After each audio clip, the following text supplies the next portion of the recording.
오늘은 여러분들과 함께 쇼펜하우어의 처세술에 대해 알아보려 합니다.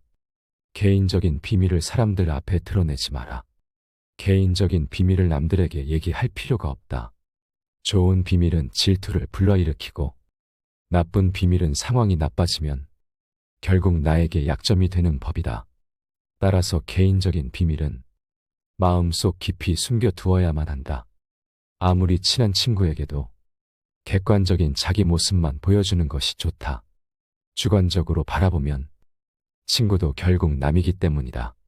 적에게 알려서 안 될 일은 친구에게도 알리지 말라는 아라비아 격언이 있다. 비밀을 지키면 비밀의 주인이 되지만 비밀을 고백하면 비밀의 노예가 된다. 그리고 평화의 열매는 결국 침묵의 나무에서 열리는 법이다. 말이 많으면 말 실수가 느는 법이다. 과묵함은 처세의 근본이란 사실을 우리는 결코 잊지 말아야 한다. 청년기에는 주관이 지배하고 노년기에는 사색이 지배한다. 다시 말하면 청년기는 작가로서 알맞은 시기요. 노년기는 철학에 적합한 시기다. 실천하는 데 있어서도 청년기는 주관과 인상에 따라 결심하지만 노년기에는 대부분이 사색한 다음에 결정한다. 자신의 재능을 과시하지 마라. 자기 재능을 크게 과시하는 것처럼 어리석은 사람은 없다. 재능이 뛰어난 사람이 가장 먼저 해야 할 일은 가진 재능을 감추는 위장 가면을 쓰는 일이다. 재능이란 과시하는 순간 공격의 대상이 된다. 어떤 방식으로든 과시를 해서는 안 된다. 상대방에게 나의 월등함을 과시하게 된다면 격렬한 열등감과 분노심을 일으키게 된다. 상대방은 결국 나에게 복수심을 품고 모욕을 주어 안갚을을 하고 싶어하기 마련이다. 사람은 본디 자신과 비슷하거나 자신보다 열등한 사람과 있을 때 가장 큰 편안함을 느낀다는 사실을 잊지 말라. 어릴 때 친했던 친구들과 시간이 지날수록 멀어지는 이유도 이와 비슷하다.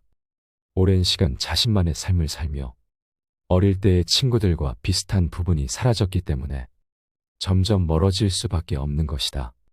그러니 나의 안전을 위해 나의 뛰어난 점을 너무 드러내지 말고 재능을 드러내야 할 때와 숨겨야 할 때를 구분하여 다른 사람을 안심시켜라. 자신이 어떤 슬픔을 겪고 있는지에 대해 말하지 마라. 슬픔은 공유해서 좋을 것이 없다. 기쁨은 나누면 배가 되지만 슬픔은 기쁜 사람도 부정적인 감정으로 물들게 한다. 나의 슬픔을 위로해주지 않는다고 그 사람을 비난하지 마라. 타인 혹은 세상에 절대로 많은 것을 기대해서는 안 된다. 아무리 친해도 결국 타인인 다른 사람에게서 무엇을 더 얻으려 하는가? 결국 인간은 누구나 혼자다. 중요한 것은 혼자 있을 때 그가 어떤 사람인가 하는 것이다. 모든 것에 있어서 결국 인간은 자기 자신에게서 구해야 한다. 약간의 근심, 고통, 고난은 항시 누구에게나 필요한 것이다. 바닥짐을 싣지 않은 배는 안전하지 못하여 곧장 갈 수 없으리라. 결국 인간의 행복과 불행은 무엇으로 자신의 마음을 가득 채우느냐에 달려있다. 슬퍼하고 좌절하며 인생을 낭비하지 마라. 우리의 슬픔은 대부분 다른 사람들과의 관계에서 비롯되므로 혼자가 되는 것에 익숙해져야 한다. 상대의 생각이나 의견에 반박하지 마라. 다른 사람이 나를 바라보는 시선과 내가 스스로를 바라보는 시각은 틀릴 수 있다. 이러한 불균형 때문에 우리는 자주 고통에 직면하게 된다. 다른 사람과의 관계 속에서 서로를 이해하지 못하거나 오해가 생길 때 우리는 서로를 미워하거나 증오하면서 정신적인 상처를 주고받게 된다. 정반박을 해야 할 때는 반박을 하기에 앞서 그가 그렇게 생각하는 이유가 자신의 이익 때문인지 혹은 어리석음 때문인지를 먼저 간파해야 한다. 우리가 대화를 나누다 보면 나와 반대되는 얘기를 듣거나 가치관이 다른 얘기를 들을 수밖에 없다. 이럴 때 즉시 반박하는 것은 좋지 않다. 왜냐하면 상대가 다른 사람의 말을 듣지 않는 고집불통인 성격일 수도 있지만 그가 당신의 의중을 떠보기 위해서 일부러 반대되는 의견을 내놓는 것일 수 있다. 전자의 경우에는 웃고 넘겨버리면 그만이지만 후자의 경우에는 그 속에 감추고 있는 위험에 대비해야 한다. 건전한 논쟁은 좋은 일이다. 하지만 건전한 이유가 아닌 그저 당신의 속마음을 알아내려는 교활한 속셈을 가진 사람을 대할 때에는 경계심을 풀지 마라. 경계심이란 마음의 빗장을 단단히 걸어두는 것이 지혜롭다. 상대의 인격을 무시하는 말을 하지 마라. 비록 천하고 가련하며 비웃음을 받아 마땅한 사람이라 할지라도 그의 인격을 무시해서는 안 된다. 아무리 나쁜 인격자를 만난다 하더라도 그래 세상에는 저런 존재도 필요하지 라고 생각해야만 한다. 오히려 모든 사람들의 인격 속에 존재하는 영원성이나 불멸성을 찾는 것이 필요하다. 모든 사람의 천성은 결코 쉽게 변하지 않는다. 지나치게 관대하고 다정하면 상대방은 무례해진다. 인간은 자신을 찬양하는 사람보다 자신을 경멸하는 사람에게 더 신경을 쓴다. 사람들이 한평생 수많은 위험을 무릅쓰고 땀 흘려 노력하는 원인은 무엇보다도 남들에게 인정을 받기 위해서다. 인정하는 말을 하고 무시하는 말을 하면 안 된다. 인격을 무시하는 공격적인 성향은 언제나 비이성적인 말을 동반한다. 환경이 변하면 이해관계도 변하기 때문에 상대방의 태도나 행위도 달라질 수 있음을 명심해야 한다. 말이나 표정으로 부정적인 감정을 드러내는 것은 무익하고 위험하며 우스꽝스럽고 어리석은 일이다. 인간이란 모두가 똑같다. 그들은 칭찬을 받으면 비록 사탕발림이라는 걸 뻔히 알면서도 흐뭇해한다. 인간의 이런 특성은 이해하기 어려울 만큼 어리석고 무의미하다. 나의 걱정을 남에게 말하지 말라. 당신이 직면한 문제를 절대로 남에게 말하지 마라. 일할은 신경조차 쓰지 않을 것이고 구할의 사람들은 당신이 문제에 처했다는 사실에 몹시 기뻐할 것이다. 언제 닥칠지 모르는 사건 때문에 마음의 평화를 잃는 일은 없어야 한다. 이를테면 우리는 불행한 일이 절대로 일어나지 않을 것이라거나 적어도 지금 당장은 일어나지 않을 것이라고 생각할 필요가 있다. 걱정에 대한 상상력을 억제하라. 걱정은 한번 시작하면 좀처럼 걷잡을 수 없게 된다. 거센 폭풍의 기운에 휩쓸린 것처럼 제멋대로 자라는 것이 걱정의 특징이다. 걱정에 대한 상상력은 모래성과도 같다.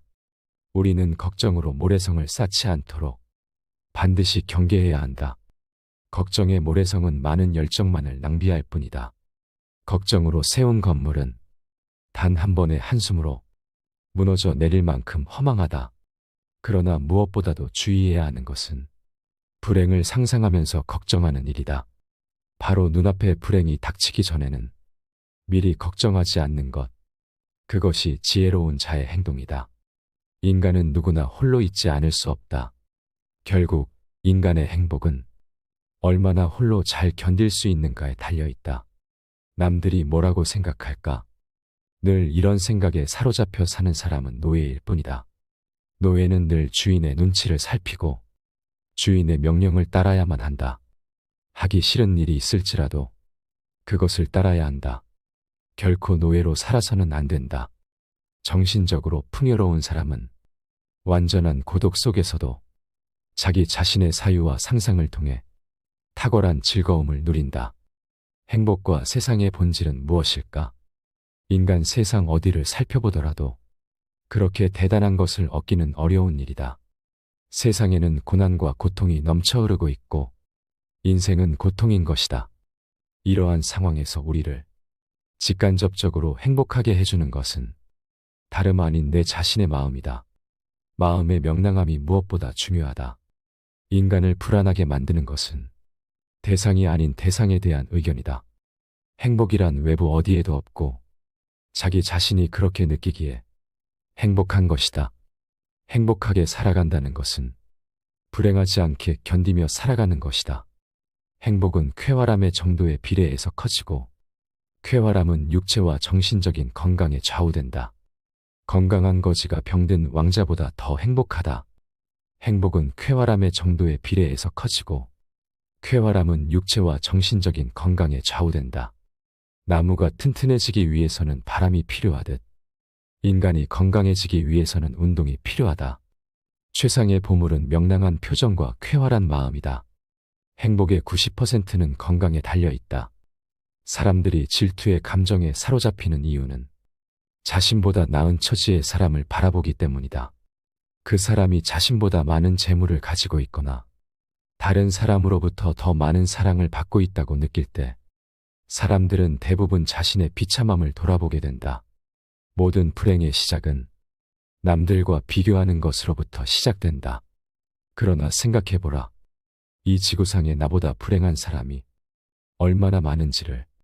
태어날 때부터 눈이 멀었거나 듣지 못하는 사람들, 한 끼 식사도 제대로 못하는 사람들, 그들도 역시 그대의 주변에서 그대와 함께 살아가고 있는 사람들이다.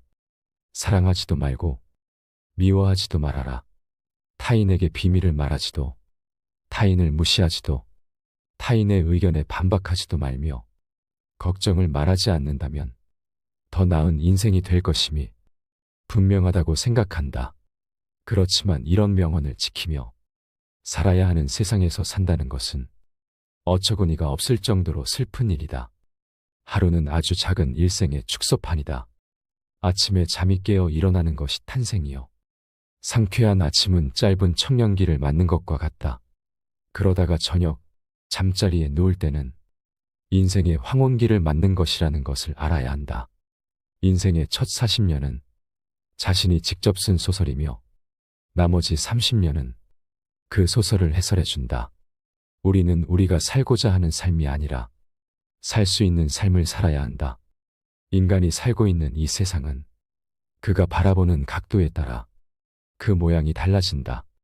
물고기에게는 물속이, 새에게는 공중이, 두더지에게는 땅속이 행복한 것처럼 자기에게 적합한 분위기만이 행복을 주는 것이다. 가령 누구나 궁정의 공기에서 숨 쉴 수 있는 것은 아니다. 인간의 사교는 사교가 좋아서가 아니라 고독이 두려워서이다. 고독은 뛰어난 정신을 지닌 자의 운명이다. 사교가 뛰어난 사람은 대체로 평범한 사람이라고 평가해도 좋다.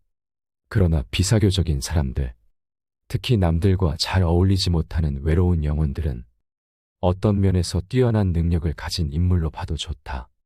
헤라클레스처럼 어마어마한 힘을 가진 사람이 보석 세공을 하거나 학문 연구를 한다면 그는 타고난 자신의 능력을 제대로 발휘하지 못할 것이다.